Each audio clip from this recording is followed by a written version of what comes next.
This video is brought to you by Palm and Olive Business Consultancy.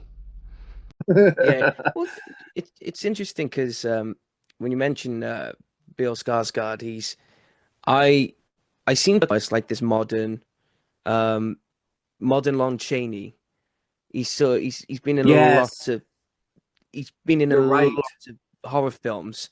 He's this modern Lon Chaney where he's in Nosferatu, he's in Locked, he's played It, Pennywise. Yes, yeah. I just find it to be he's that modern Lon Chaney of he's the actor that everyone's going to go to be in a horror film. Yeah, and what especially drew me to this film was that Bill does not play the villain in this film. Mm, He's the victim. So it's a complete 180 flip from what he normally does. And what I thought was interesting is it gives him the range to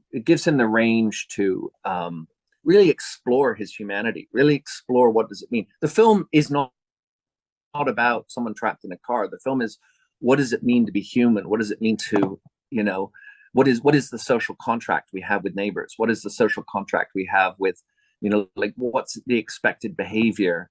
And if one side doesn't honor that contract, what can the other side do? That's kind of the one of the themes. The other theme is this idea of an urban jungle that Anthony Hopkins was really involved in, sort of trying to help create the character, and talked about this sort of, what is the urban jungle? We're living in these sort of theoretically civilized cities, but how close are we to anarchy? How close are we to tipping into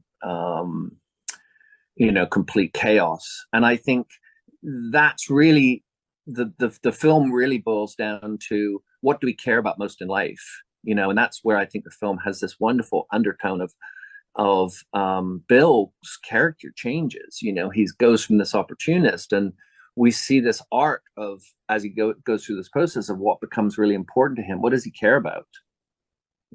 How important are people in his life, friends, family? What do those, how does his behavior impact those people? So that's what I loved about it. Is it's a really intense thriller, but there is this wonderful kind of character development that takes place really in both of them. It's really just the two of them. I think it's a brilliant idea to it's a very dangerous thing to have one actor in one set for a movie. And in this case, you have Anthony Hopkins, so there's times when you've got two actors on one set. It's a very difficult thing to pull off. It's very dangerous, but ultimately it comes down to the acting exercise. And Bill is riveting. He's absolutely riveting in this. You just care about him, and you just kind of go through, and it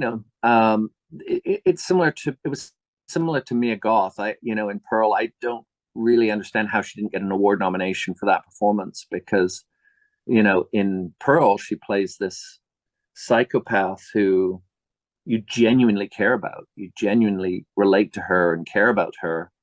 And when you see these actors kind of bring that level of a performance, even though it's a quote unquote horror film, these people are really operating at a very high level of ability, and they're just mesmerizing to watch, to pull something like that off. So I'm excited. I'm excited for people to see what Bill can do. And I think Lon Chaney is a great example, because he did so many phenomenal roles.